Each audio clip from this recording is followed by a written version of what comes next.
So Antony Titus எல்லாரும் last bench கொண்டு வெளியே போட்டாங்க. இப்போ கேட்டாங்க எதுக்கு அதை கொண்டு போடுறீங்கன்னு. அதனால போக முடியாதுல்ல, அதனால தான் நாங்கள் எடுத்துகிட்டு போய் போடுறோம். இது பசங்கிட்ட கூட சொல்லிட்டு இருக்கேன். இது one of the key memory. And so college join பண்ணும் போது வந்து பேசிக்கலி ஷை டைப் ஜாயின் பண்ணும்போது. So I want to thank all my classmates, especially the girls and now aunties, for giving that comfort and making to open up, talk. Huh? Yeah. No, uncle kana. Okay. So, நீங்களும் 10 நிமிஷம் பேசுறீங்க, சும்மா தானே இருந்தேன். Okay.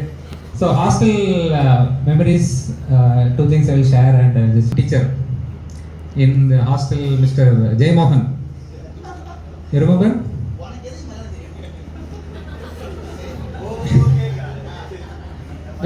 எனக்கு தெரியணும்னு அவர் நினைச்சனால he started with some songs and so that's how started my career in Malayalam.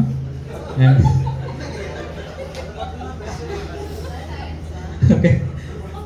And hostel mates lot of memories. And so அதனாலே வந்து 4 வருஷமும் ஹாஸ்டல்லே தான் இருந்தேன். அதில் even one of the memories like with Zakir.